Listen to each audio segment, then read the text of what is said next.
야담과 옛날 이야기. 오늘은 욕망에 눈을 뜬 한 규방 부인의 이야기입니다.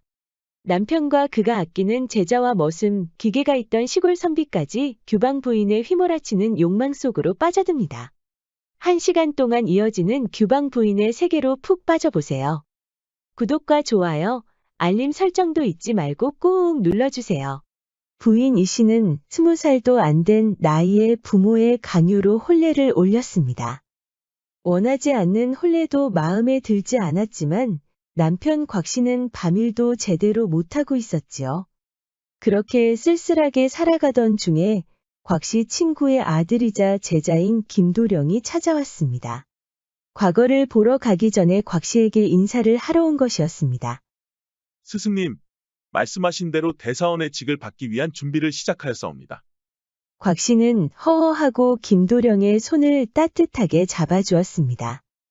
예상은 했지만 그렇게 맹랑해 보이던 아이가 이렇게 장성하다니 정말 오래 살고 볼 일이 아닌가. 다과를 준비해온 이 씨는 김도령의 혈기왕성한 신체를 보고 얼굴이 화끈거렸습니다. 이유는 모르겠지만 김도령의 목 아래로 이어지는 가슴이 꽤 딱딱해 보였던 것이었습니다. 곽 씨가 부인도 앉아서 대화하자고 했지만 이 씨는 대충 둘러대고 방을 나왔습니다. 내가 이게 무슨 꼴이람.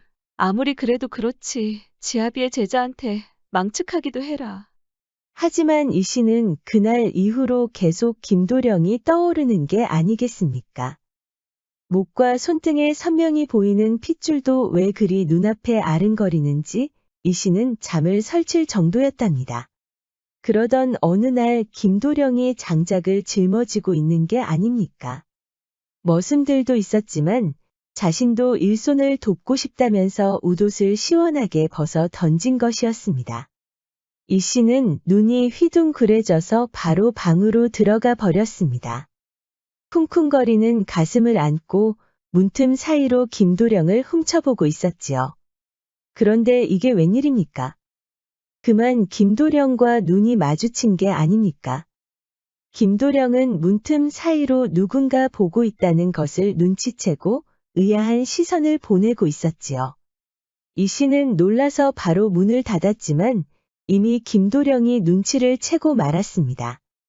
규방에 있는 사람이라면 이 씨 부인밖에 없었으니까요. 그날 밤 식사 자리에는 어색한 분위기가 감돌았습니다. 이 씨가 훔쳐봤다는 것을 알게 된 김도령도 평소와 다르게 눈치를 보는 것이었습니다. 자네, 오늘 무슨 일이 있었나? 듣기로는 장작도 하고 땀도 좀 흘렸다고 하던데. 예, 스승님, 며칠 묵고 가는데 그냥 지나칠 수는 없었사옵니다. 부인, 이 장성한 아이를 좀 보시오. 이 정도면 재상감이 아닌가. 곽 씨는 잠시 눈치를 보더니 허허하고 웃었습니다. 내 정신 좀 보게. 그러고 보니 부인과 나이가 비슷했구먼. 곽 씨는 나이 얘기를 괜히 꺼냈다고 생각했는지 머쓱한 표정을 지었지요. 곽 씨가 그러는 사이에 이 씨와 김도령은 아슬아슬한 눈빛을 교환하고 있었습니다. 곽 씨는 식사를 마치고 전통주까지 마셔서 다시 흥이 났습니다. 곽 씨를 존중하는 동네 사람들까지 모여들자 마당에서도 이야기꽃이 피었지요. 사람들이 점점 불어나자 음식을 나르는 종들의 발걸음도 빨라졌습니다. 이 씨도 종들 사이에 끼어서 일손을 돕고 있었답니다.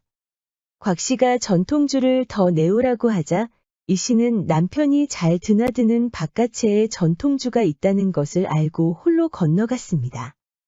귀한 전통주를 가지고 나오려는데 이 씨는 이상하게 얼굴이 화끈거렸습니다. 누군가 따라오는 것 같았지만 경계심이 전혀 없었지요. 이 씨는 방으로 들어오더니 서서히 뒤로 돌아보았습니다. 따라 들어온 사람은 역시나 김도령이었습니다. 마님, 쇳내가 죽을 죄를 지었사옵니다. 감히 미리 고하지 않고 이렇게 고양이처럼 따라 들어왔습니다. 이 씨는 가슴이 터질 것처럼 뛰고 있었습니다. 이런 일은 정말 처음이었지만 이 씨는 이 기분을 그대로 간직하고 싶었습니다. 그건 김도령도 마찬가지였고 두 사람은 한동안 그 감정을 공유하고 싶었던 것이었습니다. 이 씨는 그대로 있었습니다. 김도령은 그것을 받아들인다는 것으로 이해하고 천천히 이 씨에게 다가갔습니다. 따스한 손등이 목선을 타고 내려오니 그것이 그동안 묵어두었던 욕망이라는 것을 깨달았습니다. 이 씨는 무엇보다 그것이 과연 커지는지 궁금했던 것이었습니다. 이 씨의 손길이 그것을 훑고 지나가자 예상했던 것 이상으로 용솟음을 치는 게 아닙니까? 이 씨의 몸이 절로 아래로 향하고는 그것의 크기를 실감하는 것이었습니다. 김도령은 처음으로 화끈한 느낌에 사로잡혀 몸이 붕 뜨는 기분이 들었지요. 이 씨 역시 처음이다 보니 중간중간에 손등으로 입가를 닦아내었습니다. 두 사람의 욕망은 얼큰하게 취한 곽 씨와 동네 사람들 때문에 그대로 묻혔지요. 한참 거사를 치르는데 문에서 달그락 소리가 들리는 것입니다. 깜짝 놀란 두 사람은 잽싸게 옷을 차려입었습니다. 김도령이 들어올 때 문을 걸어 잠가서 다행이었지요. 이 씨가 문을 열어주었습니다. 아씨, 여기 계셨사옵니까? 한동안 보이지 않으셔서 걱정했사옵니다. 염려하지 말거라. 전통주를 찾다가 잠시 헤맸느니라. 이 씨는 여종을 데리고 바깥채에서 멀어졌지요. 숨어있던 김도령은 인기척이 없자 바로 빠져나왔습니다. 다음 날 이른 아침에 왼중이 탁발을 하러 왔습니다. 목탁을 두드리는 소리에 여종이 나와서 쌀을 건네주었습니다. 중은 고개를 숙이고 돌아가려는데 갑자기 뒤를 돌아보는 게 아닙니까? 또 무슨 볼일이 있으시옵니까? 그러자 중이 심각한 얼굴로 곽 씨의 집을 둘러보는 것이었습니다. 왜 그러시옵니까? 여기에 배겨우가 사는구나. 배겨우라고 했사옵니까? 그렇구나. 아주 유사스러운 기운이 집안을 덮어버렸구나. 이를 어찌할꼬? 중은 계속 목탁을 두드리더니 연신 고개를 숙이는 것이었습니다. 여종은 놀라서 주춤하고 말았지요. 아침 식사는 엄숙한 분위기였습니다. 김도령은 혈기가 돌았지만 이 씨는 그 어느 때보다 얌전했지요. 부인, 안색이 안 좋은데 혹시 몸이 어디 안 좋으시오? 어제가 날이 깨서 아직 한창이라는 것을 확인한 날이 아니었사옵니까? 덕분에 몸살이 좀 난 것 같사옵니다. 권 씨는 허허하고 웃고는 탁자를 손으로 치는 것이었습니다. 권 씨가 흥을 내자 김도령도 어쩔 수 없이 미소를 지었지요. 식사를 마친 김도령은 기회를 봐서 이 씨에게 말을 걸어보았습니다. 마님, 어제 일은 제가 경솔했사옵니다. 죽을 죄를 지었사옵니다. 이 씨는 오히려 피식하고 웃는 것이 아닙니까? 도련님의 말씀대로라면 저 역시 죽을 죄를 지은 것이지요. 당황한 김도령은 그 다음 말이 나오지 않았습니다. 이 씨가 김도령이 당황하는 것이 재미가 있었는지 슬그머니 다가와 입김을 불어넣는 게 아닙니까? 김도령은 얼굴이 화끈거려 고개를 숙이고 말았습니다. 도련님, 너무 자책하지 마십시오. 저나 도련님이나 원하는 게 있지 않았습니까? 원하는 것이라 하신다면 이 씨는 김도령의 얼굴을 어루만졌습니다. 김도령은 이 씨의 대답을 듣고 싶었지만 그것만으로 충분했습니다. 날이 저물면 날이 깨서는 홍가내로 건너갈 것이옵니다. 멋은 몇 명이 따라갈 터인데 제가 여종들에게 따로 모여서 놀라고 하겠습니다. 김도령은 침을 꿀꺽 삼켰습니다. 이 씨가 말을 마치자 그 야릇한 눈빛을 보내는 것이었습니다. 이 씨가 방을 나갈 때 김도령은 뒤에서 와라 끌어안고 싶은 충동이 들었습니다. 이를 악물고 참던 김도령은 시간이 어떻게 가는 줄도 모르고 곽 씨가 떠나기만을 기다렸습니다. 이 씨가 말한 대로 곽 씨는 머슴들을 데리고 홍가내로 갔습니다. 절친 홍 씨와 얼큰하게 취할 작정이었지요. 이 씨는 남은 여종들에게도 한바탕 크게 놀아보라고 일렀습니다. 여종들은 이 씨의 의도도 모르고 신이 났습니다. 김도령은 여종들까지 물러나자 이 씨의 방을 다급히 찾았습니다. 도련님, 얼굴이 오줌 마려운 강아지처럼 안절부절 못하시는군요. 김도령은 대답하지 않고 얼른 이 씨를 안았습니다. 하루가 마치 1년과 같았습니다. 마님이 그리워 죽을 지경이었습니다. 이 씨가 시익 하고 웃으며 김도령의 얼굴을 매만졌습니다. 그것은 이미 이 씨 쪽으로 우뚝 솟아 있었습니다. 이 씨의 야릇한 미소에 푹 빠진 김도령은 훔치듯 입술을 가져갔지요. 끈끈한 느낌에 사로잡힌 두 사람은 한동안 끌어안은 채 따스한 온기를 주고받았습니다. 그렇게 두 사람은 한동안 진득한 사랑을 나누고 있었지요. 땀에 흠뻑 젖은 두 사람은 한동안 일어나지 못하고 있었는데 갑자기 부스럭거리는 소리가 들렸습니다.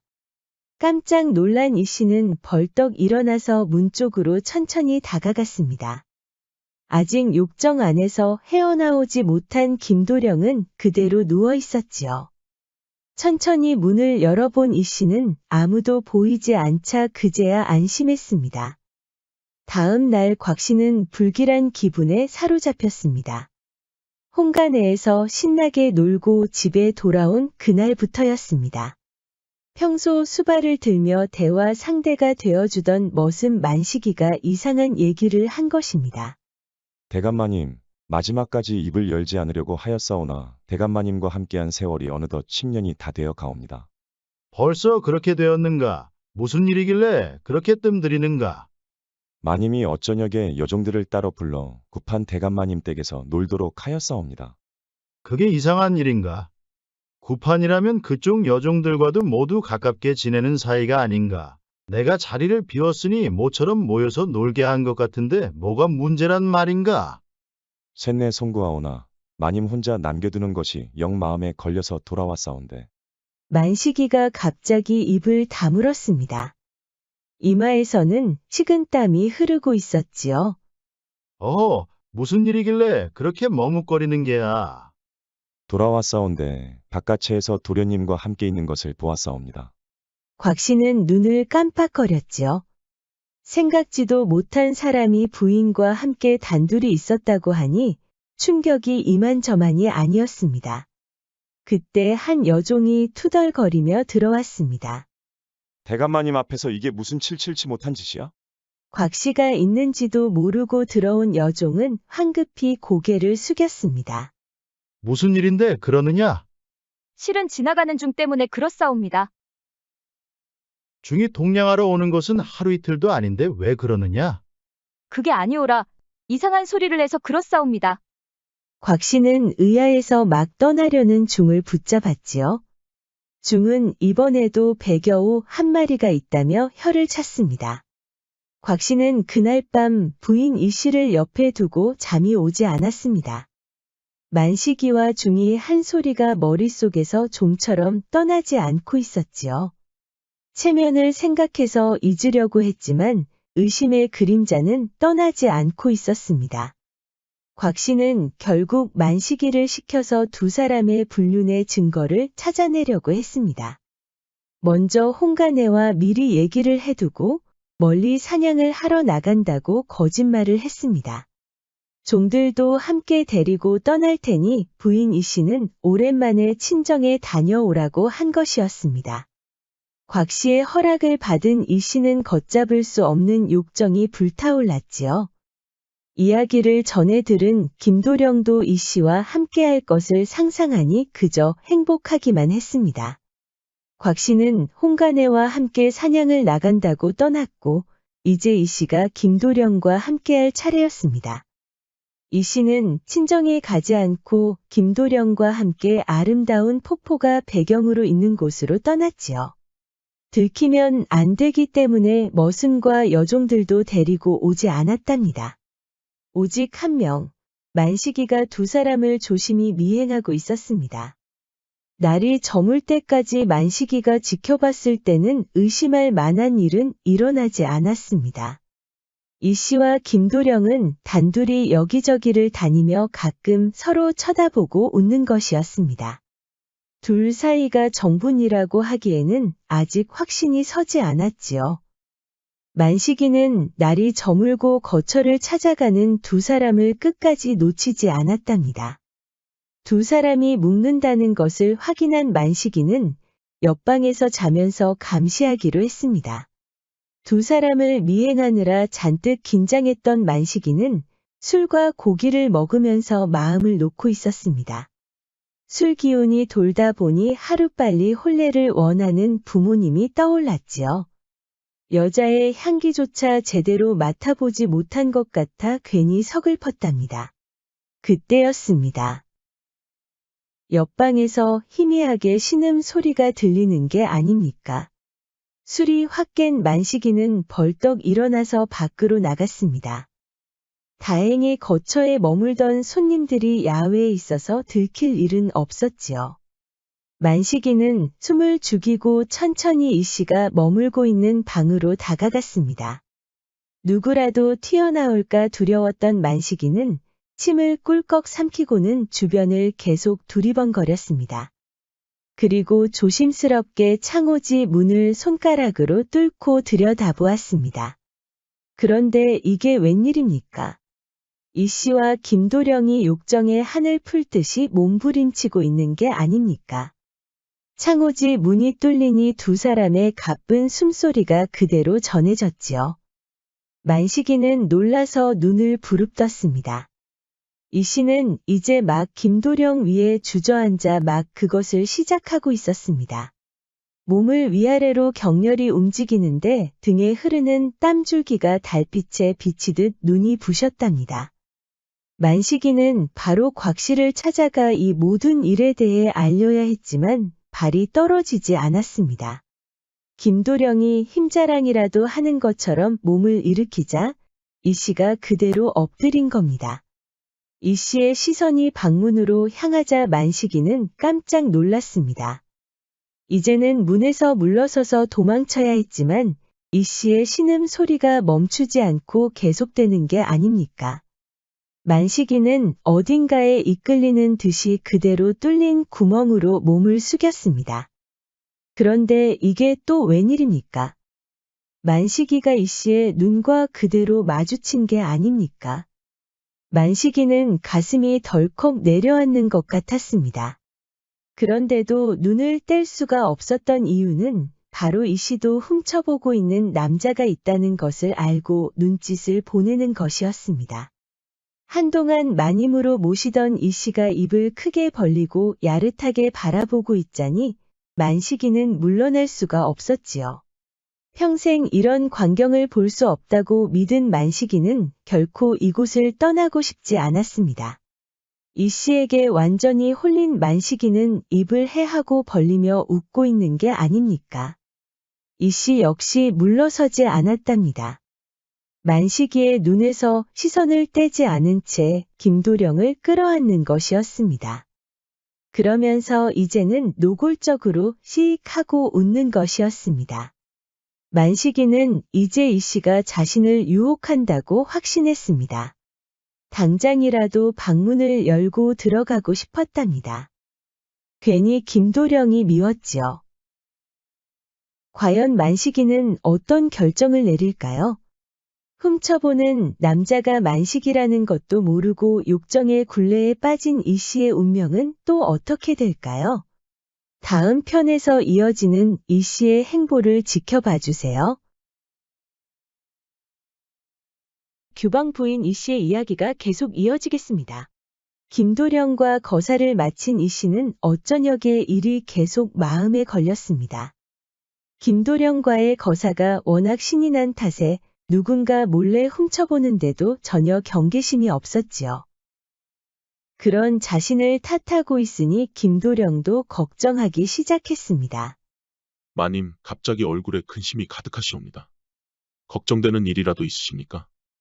김도령에게 사실대로 말했다가는 큰일이 날 게 뻔했습니다. 아닙니다. 도련님이 너무 세게 넣는 바람에 거기가 아파서 그런 겁니다. 김도령이 당황해서 얼굴이 다 새빨개졌습니다. 송구하옵니다, 마님. 마님을 안을 때마다 구름을 타는 기분이니 이를 어찌 막을 방도가 없사옵니다. 걱정하던 이 씨는 씩 하고 웃으며 김도령의 얼굴을 어루만졌습니다. 지금까지 이렇게 흥이 난 적이 없었습니다. 도련님 덕분에 저 역시 구름을 탄 것처럼 황홀하니 막을 방도가 없더이다. 감동한 김도령은 이 씨를 끌어안았지요. 입술을 살며시 포개며 이 씨의 숨결까지 소유하고 싶었지만 이 씨는 계속 어쩌냐게 그 남자가 신경이 쓰였습니다. 이 씨는 그저 지나가는 나그네려니 하고 그냥 넘어가기로 했습니다. 날이 저물자 김도령이 씹을 거리를 사오겠다며 시장에 갔습니다.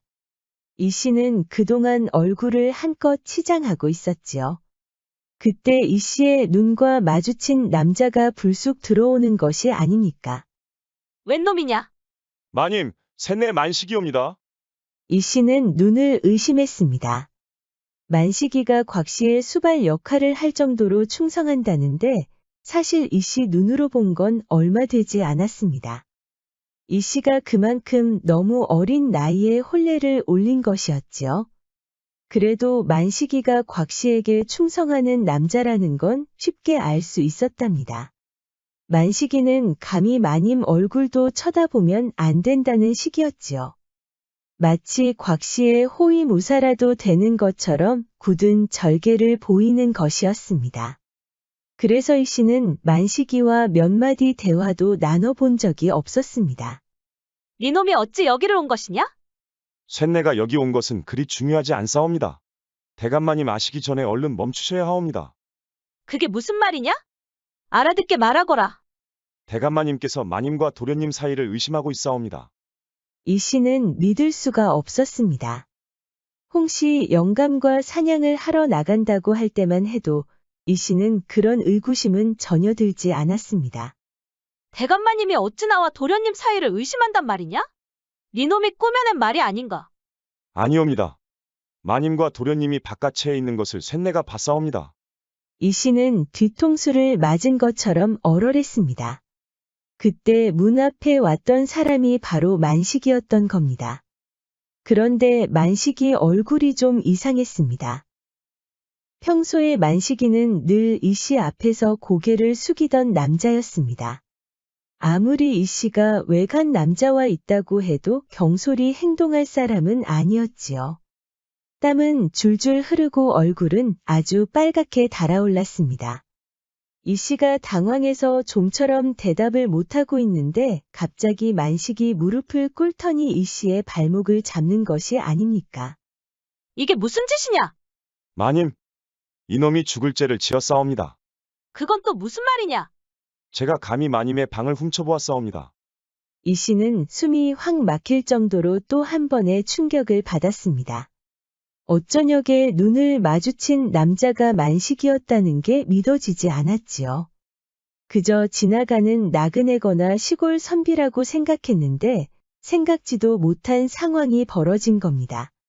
지금 고할 일은 아닙니다만 그래도 이놈은 꼭 들어야겠습니다. 어쩌녁 이놈은 마님의 그 얼굴이 계속 아른거려서 도저히 잠을 이룰 수가 없었사옵니다. 마님이 왜 그런 눈짓을 보냈는지 대답을 들었으면 하옵니다. 무엇이라? 지금 그게 할 말이냐? 그러니까 죽을 죄를 지었다고 하지 않았사옵니까? 이놈!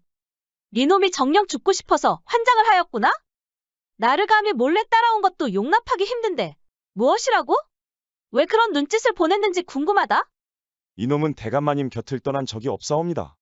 평생 대감마님의 충성을 하며 지냈기 때문에 부모님이 계신 고향에도 가보지 못했사옵니다. 만식이가 눈을 번뜩였습니다.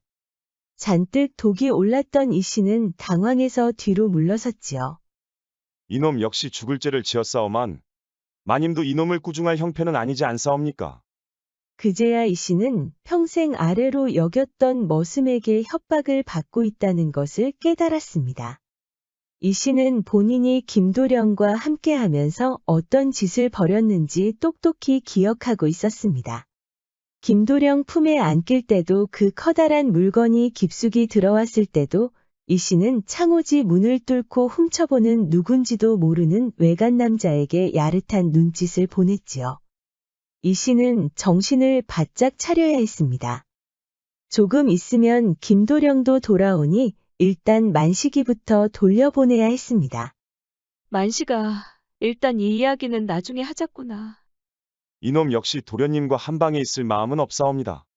이 씨는 결국 폭발해버렸습니다. 만식이가 약점을 잡고 조롱하고 있으니 더는 참을 수가 없었지요. 그래, 어디 니놈 원하는 대로 해보거라. 이 씨는 위협적으로 만식이에게 다가갔습니다. 눈을 부릅뜨고 앙칼지게 쏘아붙이기 시작했습니다. 니놈이 설령 나리께 모든 사실을 고한다 해도 니놈도 살아날 수 있다고 보느냐? 이놈이 무슨 죄를 지었다고 죽는단 말씀이옵니까?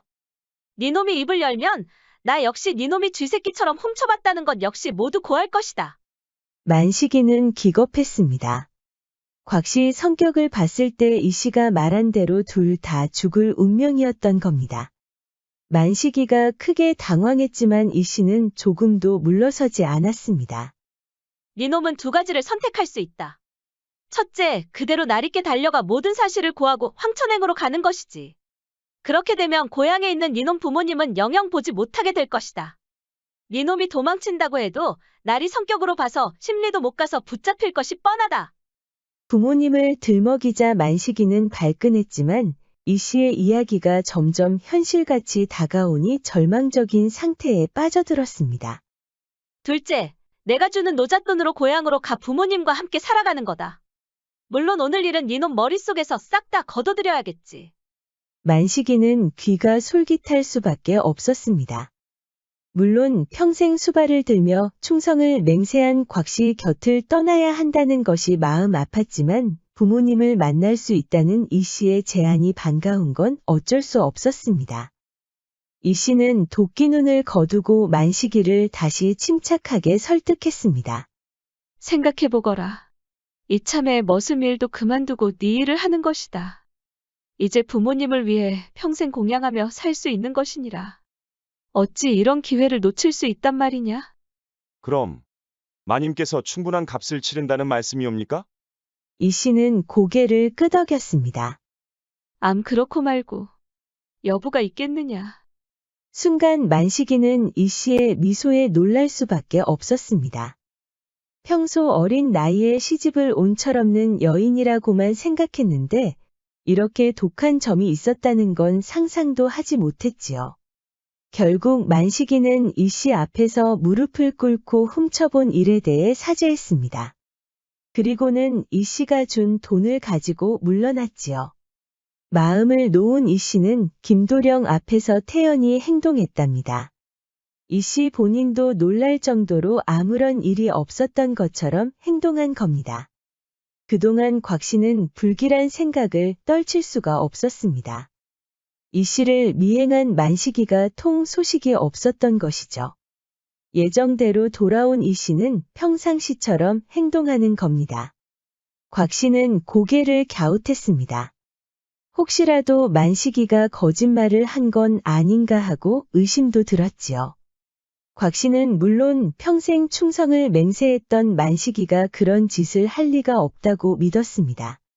어찌된 영문인지 고심하던 곽 씨 앞에 또 그중 이야기가 들렸습니다. 백여우가 살고 있다는 한 그중이 또 탁발을 하러 온 겁니다. 곽 씨는 서둘러 돌아가는 중을 불렀고 백여우에 대해 다시 물었습니다. 중이 하루빨리 백여우를 쫓아내야 한다고 열변을 토해내는 게 아닙니까? 곽 씨는 점점 불안해졌지요. 의심은 호숫가에 떨어진 독극물처럼 빠르게 번져갔습니다. 곽 씨는 김도령을 떠나보내기로 결정했지만 친구의 아들이라서 예의를 저버릴 수는 없었습니다. 게다가 친구가 보낸 하인에게 전해 듣기로 과거를 보러 가기 전에 여행 겸 보낸 것이니 조금 더 머물게 해달라는 것이었습니다. 그러던 어느 날 곽 씨가 일 때문에 자리를 비운 사이에 이 씨와 김도령이 다시 밀회를 시작했습니다. 곽 씨 집에서 조금 떨어진 거처였는데요.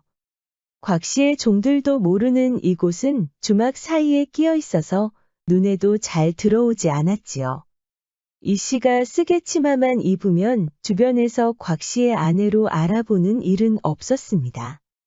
거처를 둘러싼 주막에서는 간혹 사내들이 몰려와 술로 흥청망청 놀았기 때문에 이 씨는 김도령과의 거사를 노골적으로 이룰 수 있었지요.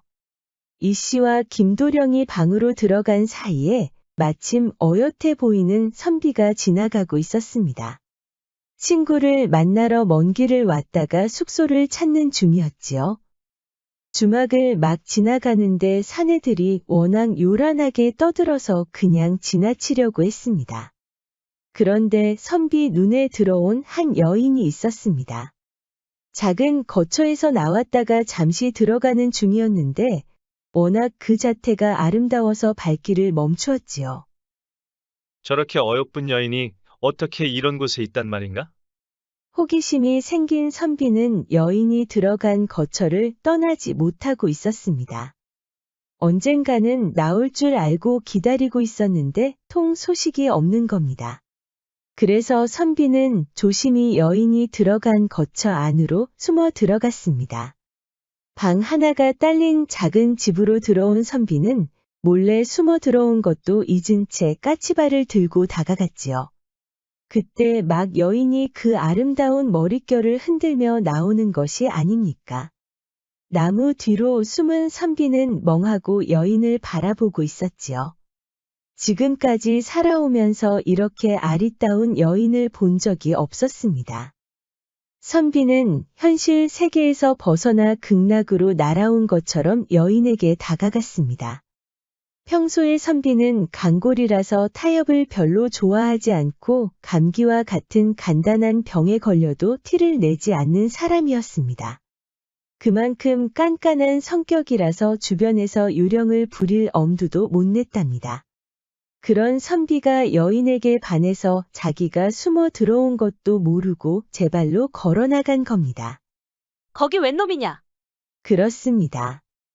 선비가 반한 여인은 바로 이 씨 부인이었습니다. 선비는 깜짝 놀라서 바로 무릎을 꿇었습니다. 죽을 죄를 지었소, 낭자. 그대가 워낙 아름다워서 이렇게 따라왔구려. 이 씨는 경황이 없어서 선비가 하는 말이 들리지 않았습니다. 처음에는 도적이 들어온 줄 알고 기겁했는데 시골 선비라는 것을 알고 놀란 가슴을 진정시키고 있었지요. 선비는 나무 그늘 아래에 있었기 때문에 잘 보이지도 않았습니다. 반면 이 씨는 방 안에 켜진 등불 때문에 얼굴이 환히 보였지요. 선비는 사과를 하면서 천천히 고개를 들었습니다. 그러더니 화들짝 놀라는 것이 아닙니까? 아니, 혹시 곽씨 나리댁 마님이 아니십니까? 이 씨는 눈이 휘둥그레졌습니다. 저를 몰라보시겠습니까? 김가댁 아들이옵니다. 작년 여름에 나리와 함께 아버지를 뵈러 오시지 않았습니까? 이 씨는 놀라서 입을 막아 버렸습니다. 선비는 반가운 나머지 몸을 일으켜 다가왔는데 이 씨는 기겁해서 뒤로 물러섰지요. 멀리서 봤을 때는 몰랐는데 가까이 보니 알아본 것이었습니다. 마님, 왜 그러시옵니까? 그때 김도령이 문을 열고 나오는 게 아닙니까? 이 씨는 김도령을 보고 또 한 번 기겁했고 선비가 이 상황을 눈치채는 건 그리 오래 걸리지 않았지요. 선비도 많이 놀란 탓인지 별말 없이 거처를 나가려고 했습니다. 망연자실한 이 씨는 한동안 멍하고 있다가 바로 선비를 따라갔습니다. 김도령은 그저 어리둥절했지요. 마님, 저를 따라오신 겁니까? 송구하옵니다. 면목이 없사오나 오늘 저를 만나시지 않은 것으로 해주시지요. 선비가 눈을 깜빡거리고 있었습니다. 이 씨는 내심 이 남자가 모른 척하고 지나갈 것이라고 기대했습니다. 작년 여름에 봤던 김 씨는 워낙 말이 없고 얌전해서 눈에 띄지도 않았습니다. 이 씨가 아는 것이라고는 성품이 아주 좋다는 것뿐이었습니다.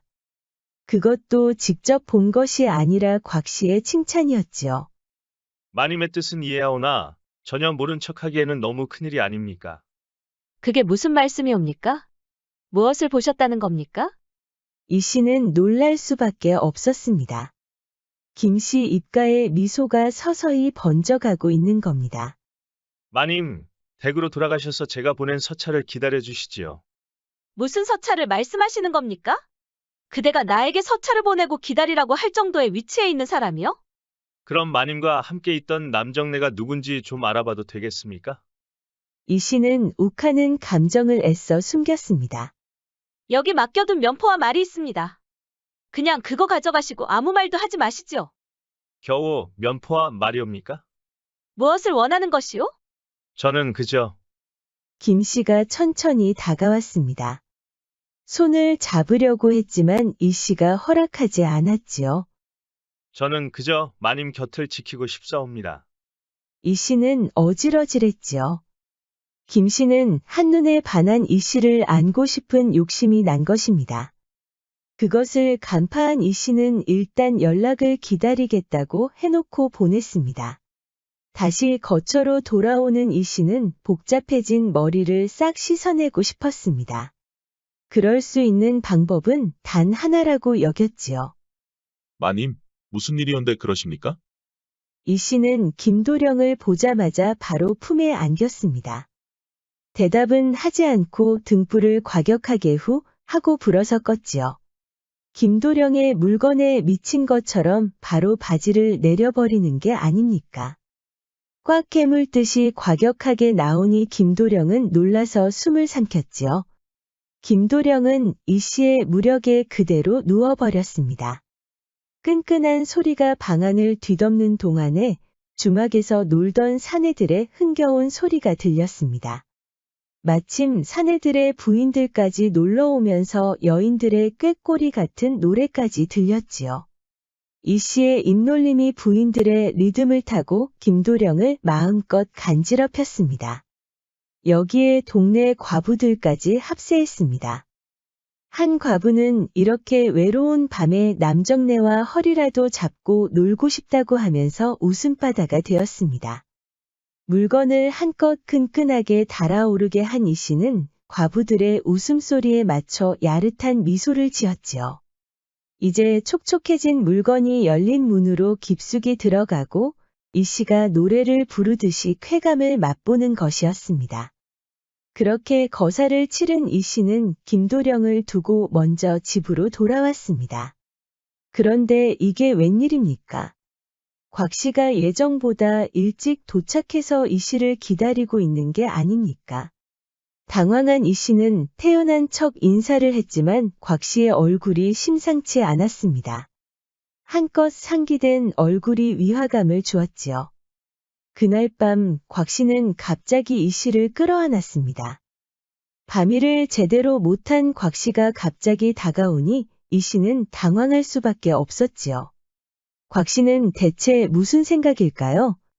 다음 편에 이어지는 이 씨의 아슬아슬한 이야기 속으로 빠져 규방 부인 이 씨의 이야기가 계속 이어지겠습니다.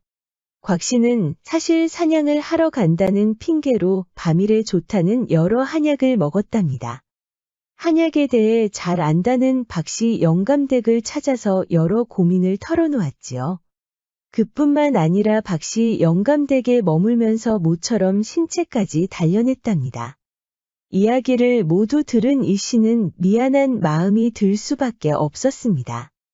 자신을 위해 한약을 다려먹고 몸까지 단련했다고 하니 김도령과의 일이 더 미안했지요. 곽 씨는 모처럼 이 씨와의 황홀한 하룻밤을 보냈습니다. 이 씨가 생각지도 못하게 물건이 용솟음치는 게 아닙니까? 한약 덕을 봤다고 믿은 곽 씨는 이 씨를 꼭 아는 채 잠들었지요.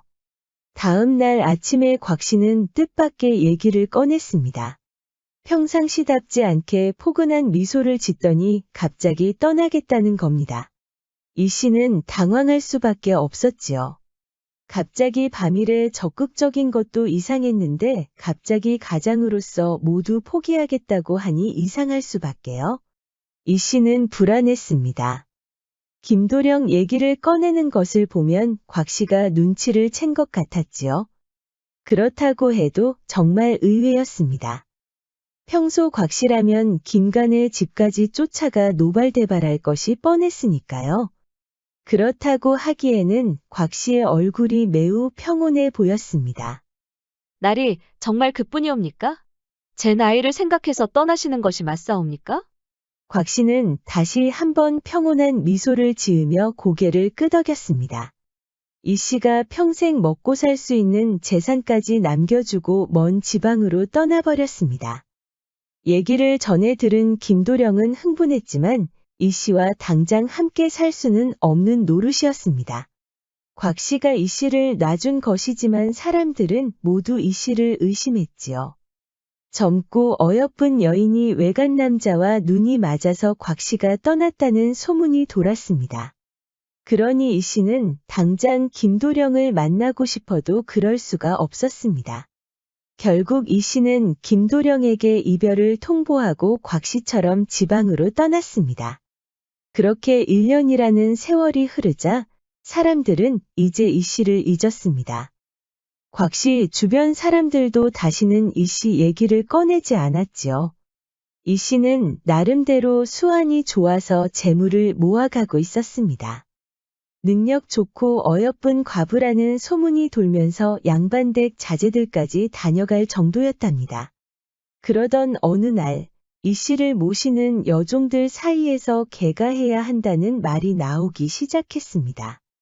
이 씨는 자유분방한 편이라서 여종들도 편히 할 말을 할 수 있었지요. 이제 아씨도 어엿한 부호가 되셨는데 개가 하시는 게 좋지 않습니까? 이 씨와 가장 가까운 여종 홍란이 그 귀여운 눈웃음을 지으며 말했습니다. 이 씨가 개가해야 한다는 말을 들은 건 이번이 처음이 아니었습니다. 이 씨를 꼭 만나보고 싶다는 남정네들이 줄을 섰으니 개가해야 한다는 말이 안 나오는 게 더 이상했지요. 사실 이 씨는 이제 남자를 만날 생각이 없었습니다. 곽 씨가 떠난 이후에 그 미안한 마음이 여전히 가슴 한편에 자리 잡고 있었지요.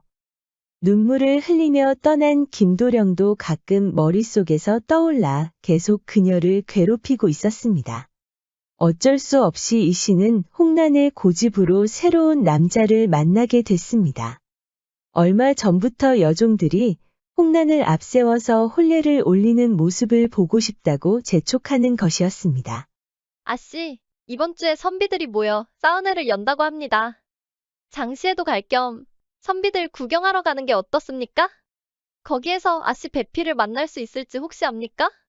사은회라면 스승들을 모시는 모임을 말하는 것이냐? 그렇사옵니다. 듣기로는 혼처를 위해서 여인들이 모여든다고 하옵니다. 아씨가 가시면 아마 으뜸색시가 되지 않겠사옵니까? 너무 앞서가지 말거라. 나는 이미 과부가 된 몸인데 어느 남정네가 눈길을 주겠느냐. 아씨도 참 너무 겸손해도 흠이라고 누가 욕하옵니다. 사은회는 조촐한 분위기로 치러졌습니다. 스승의 용모를 가진 노인들이 등장했고 젊은 선비들이 감사의 뜻을 전하고 있었지요. 홍란은 잘생긴 선비들을 찾느라 분주했지만 이 씨는 크게 관심이 없어 보였습니다. 그때 이 씨 눈에 한 중년의 남자가 들어왔습니다. 선비처럼 젊은 건 아닌데 몸은 아주 듬직하고 얼굴 생김새도 제법 깔끔했지요. 모든 여인들이 젊은 선비들과 대화를 하기 위해 모여들고 있을 때 그 남자는 스승들과 한 사람씩 인사를 나누고 있었습니다. 아씨, 저분이 누군지 바로 알아보고 오겠사옵니다요. 너는 참 눈치도 빠르구나.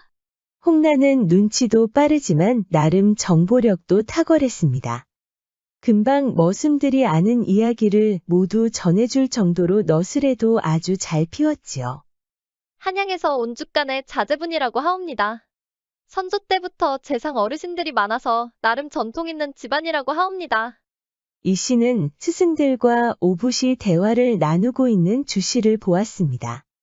미소를 지을 때 성품이 매우 어질게 보여서 이 씨도 절로 웃음이 나왔답니다. 다음 날 생각지도 못한 손님이 왔습니다.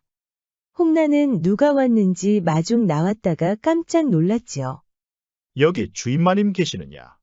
아씨를 말씀하시는 겁니까? 때 맞춰서 이 씨가 방에서 나왔습니다. 주 씨는 이 씨를 보고 눈을 깜빡거렸습니다. 예상하지 못한 절세미인이 등장하니 괜히 긴장했지요. 방에 들어온 주 씨는 이 씨의 얼굴을 뜯어보고 있었습니다. 제 얼굴에 뭐라도 묻었사옵니까? 아닙니다. 제가 실례를 범했습니다. 여기 주인마님의 평판이 워낙 좋다고 하여서 궁금해서 왔는데 이렇게 선녀가 하늘에서 내려와 있는 줄 몰랐습니다. 이 씨는 주 씨의 농담이 나쁘지 않았지요. 가까이서 보니 인물도 생각보다 훤칠했습니다. 이 정도의 남자라면 개가해도 괜찮을 것 같았습니다. 그런데 밖에서 요란한 소리가 들리는 게 아닙니까? 이 씨는 무슨 일인가 하고 밖으로 나와 보았습니다. 제가 왔사옵니다, 마님. 이 씨는 어안이 벙벙했습니다. 1년 전에 떠났던 김도령이 아닙니까? 이 씨는 다급하게 김도령을 사랑채로 데려갔습니다. 홍란이는 김도령이 무턱대고 들어오려는 게 이상해서 막고 있었는데 이 씨의 행동은 더 이상했지요. 대체 여기 무슨 일로 오신 겁니까? 마님, 이제 때가 왔사옵니다. 때가 오다니요? 아버지와 어머니 두 분 모두 승낙하셨습니다. 마님과의 혼례를 허락하셨다 이 말입니다. 이 씨 역시 놀라운 일이었습니다. 불가능한 일이 현실로 다가왔지만 모든 것이 거짓말 같았지요. 당장이라도 꿈에서 깨어나 첫인상이 마음에 들었던 주 씨 역시 가짜일 것만 같았습니다. 마님, 그간 더 아름다워지셨습니다. 저는 지난 1년 동안 마님이 그리워서 견딜 수가 없었습니다. 김도령은 다짜고짜 이 씨를 와라 끌어안았습니다. 마님의 냄새가 정말 그리웠사옵니다. 그렇게 흠모하던 김도령이 혼례의 약속까지 받아왔지만 이 씨는 이상하게 마음이 불편했습니다. 왜 그런지 몰랐지만 김도령과 만나면 안 된다고 믿었지요. 도련님, 이러시면 안 됩니다. 저는 이미 과부가 된 몸인데 어찌 도련님과 혼례를 올린단 말입니까? 그게 무슨 말씀이옵니까? 제가 이렇게 장성하게 돌아온 게 기쁘지 않습니까? 마님을 평생 호강시키려고 학문에만 매진했습니다. 그건 정말 잘하셨습니다. 하지만 저를 처로 맞이하는 순간 모든 사람들이 도련님 집안을 손가락질할 겁니다. 그렇게 되면 부모님도 고개를 들고 살 수가 없을 것이옵니다. 그래도 괜찮겠습니까? 김도령은 머뭇거렸지요. 저도 도련님과의 추억은 소중합니다. 제게 다른 감정이 있다는 것을 깨우쳐 주셨지요. 하지만 다 지난 일 아닙니까? 도련님도 소중한 추억으로 간직하시고 다른 여인을 만나십시오. 말도 안 됩니다. 마님이 어떻게 저를 잊을 수가 있습니까? 화가 난 김도령은 바로 문을 박차고 나가버렸습니다. 그리고 밖에는 주 씨가 서 있었지요. 의도한 건 아닙니다만 두 분이 나누는 이야기를 모두 들었습니다. 죄송하옵니다. 초면에 못 볼 꼴을 보여드렸습니다. 아닙니다. 저는 오히려 주인마님의 진면목을 본 것 같아 아주 기쁩니다.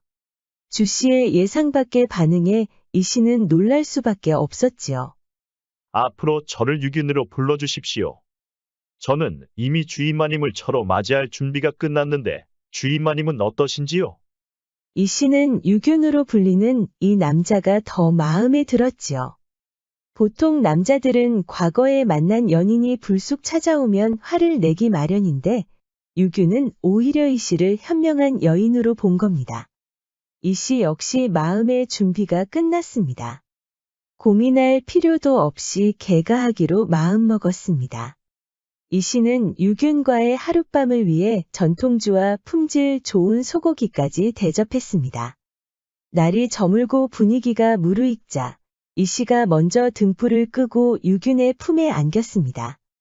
유균 역시 모처럼 여인을 안았는지 뜨거운 욕정이 불타오르기 시작했지요. 이 씨도 다를 바가 없었습니다. 그동안 과부의 몸으로서 부호가 되기 위해 남자들은 등지고 살아가고 있었으니까요. 이 씨는 유균을 눕히고 딱딱한 물건을 바로 세워서 따스한 입김을 불어넣었습니다. 유균이 몸을 움찔하자 이 씨는 재밌다는 듯 미소를 지었습니다. 손으로 쑥 올려주니 유균은 새삼 여인의 손길은 다르다는 것을 깨달았습니다. 이어서 끈적한 기운이 하체를 타고 덮치니 유균은 자지러지는 줄 알았습니다. 이제 막 이 씨가 유균 위에 주저앉으려고 하는데 밖에서 요란한 소리가 들렸습니다. 이 씨는 여종 홍란이 알아서 해결할 줄 알았지만 요란한 소리는 가라앉지 않았습니다. 유균과의 야릇한 감정을 깨고 싶지 않았지만 어쩔 수 없었지요. 이 씨가 이마에 흐르는 땀을 닦으며 밖으로 나왔습니다. 아씨, 이자가 무조건 아씨를 만나야 한다는데 혹시 누군지 아시옵니까? 웬 남자가 홍란과 실랑이를 벌이고 있었는데 이 씨는 누군지 알아보지 못했지요. 이 씨가 나타나자 이 남자가 홍란을 제쳐두고 뛰어와 무릎을 꿇는 게 아닙니까? 마님, 셋내의 만식이옵니다. 만식이라고? 이 씨는 그게 누군가 하다가 뒤통수를 맞은 것처럼 얼얼했습니다. 만식이는 바로 곽 씨의 수발을 들던 그 머슴이었습니다. 김도령과의 미래를 몰래 훔쳐보고 협박까지 했던 그 만식이었습니다. 이 씨는 소름이 끼쳐서 아무 말도 하지 못하고 있었습니다. 문틈 사이로 유균이 보고 있다는 것도 모르고 있었지요. 마님, 역시 여전히 아름다우시군요. 마님을 찾으려고 백방으로 노력했사옵니다. 만식이는 감정이 복받쳐 눈물까지 흘렸지만 이 씨는 눈을 꼭 감고 있었습니다. 결코 일어나지 말아야 할 일이 하루에 2번이나 벌어졌으니까요. 홍란은 이미 이 씨의 의중을 눈치채고 머슴들을 불러서 만식이를 내쫓았습니다.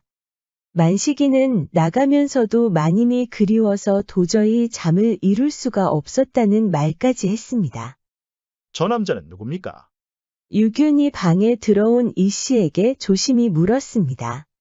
전부의 머슴이었사옵니다. 그런데 저자가 왜 이곳까지 온 것이요?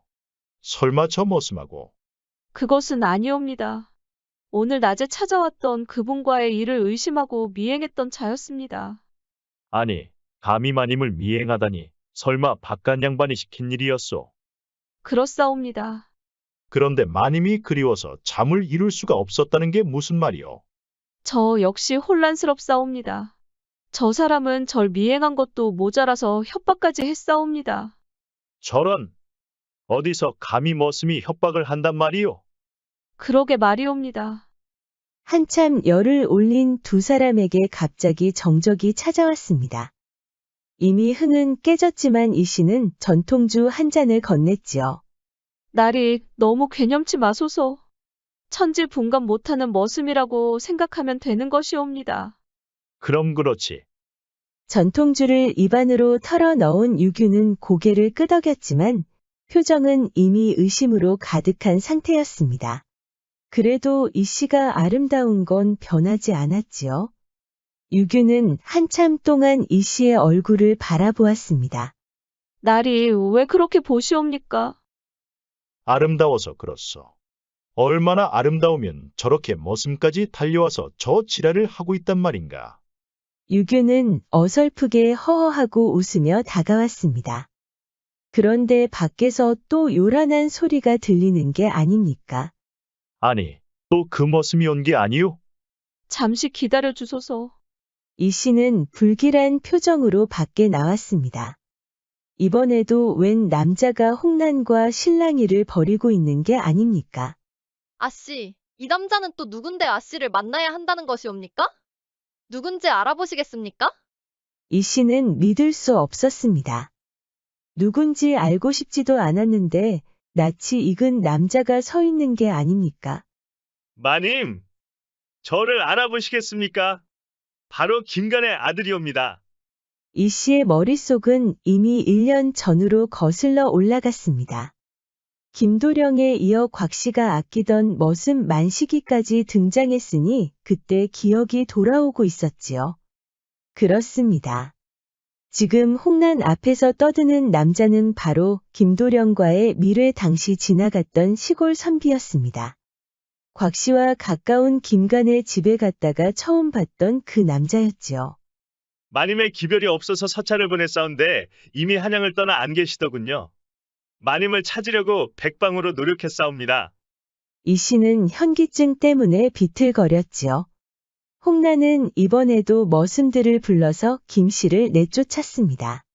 제발 그 말만은 하지 않기를 바랐지만 김 씨는 나가면서도 마님이 그리워서 도저히 잠을 이룰 수가 없었다고 했습니다.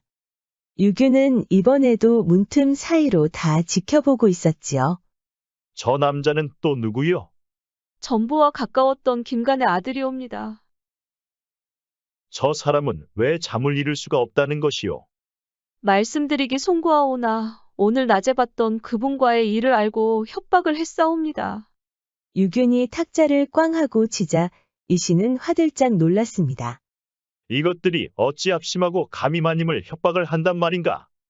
노여워하지 마소서. 눈이 마주치자 또 한 번 정적이 찾아왔습니다. 유규는 뭔가에 홀린 것처럼 이 씨를 쳐다보기만 했습니다. 날이 오늘 일로 저 역시 괴롭사옵니다. 1년 전에 이미 묻어두었던 남정네들이 왜 갑자기 찾아왔는지 모르겠사옵니다. 유규는 고개를 천천히 끄덕였습니다. 부인 말이 맞습니다. 부인이 오라고 한 것도 아니고 저것들이 흑심을 품고 찾아온 게 아닙니까? 그러더니 유균이 조심스럽게 일어서는 것이 아닙니까? 이 늦은 시간에 가시려고요? 아무래도 오늘은 여기까지 하는 게 좋겠습니다. 그게 무슨 말씀이옵니까? 저는 마땅히 걔가 얘기를 하러 온 줄 알았습니다. 부인 말씀대로 오늘은 혼란스러운 날이니 이만하도록 하지요. 그 말씀은 오늘 찾아온 흑심을 품은 새 남자들 때문에 떠난다는 말씀으로 들리옵니다. 유규는 가려던 발길을 멈추고 이 씨를 지그시 바라보았습니다. 제가 소인배처럼 행동했구려. 미안하오. 오늘 확실히 안 것은 부인을 여중오거리라고 평해도 손색이 없다는 것이요. 오늘이 마지막이 아니니 안심하시구려. 이 씨는 그날 밤 홀로 흐느꼈답니다. 이제야 좋은 배필을 만났다고 생각했는데 김도령을 포함한 세 남자들이 망쳐놓았으니까요. 이 씨는 그저 자유롭게 살아가고 싶었을 뿐이었지요. 너무 어린 나이에 혼례를 올려서 뜻대로 살아갈 기회도 없었답니다. 좌절한 이 씨는 홍란을 포함한 종들을 양민으로 만들고 혼자 살아가려고 했습니다. 대부호가 되면서 이제 그 누구도 부러울 사람이 없는데도 종들을 모두 풀어주려는 것이었습니다. 늘 눈웃음을 지으며 명랑하게 살아가는 홍란을 보고 있자면 그녀 역시 자유롭게 살아가야 할 자격이 있다고 믿는 것입니다. 그런데 홍란은 기어코 떠나지 않고 이 씨 곁을 지키겠다고 버텼습니다. 홍란뿐만 아니라 여종과 머슴들도 이 씨와 함께하고 싶다는 것입니다. 감동한 이 씨는 종들과 서로 부둥켜 안으며 눈물을 흘렸지요. 유규는 약속대로 다시 찾아왔습니다. 앞서 유규는 이 씨의 집을 찾았다가 종들끼리의 우애를 확인하고 돌아갔었지요. 손을 따뜻하게 잡아준 유규는 이 씨의 이야기를 더 듣고 싶어 했습니다. 지금까지 살아오면서 종이 주인 곁을 떠나지 않고 남겠다는 말은 들어본 적이 없었으니까요.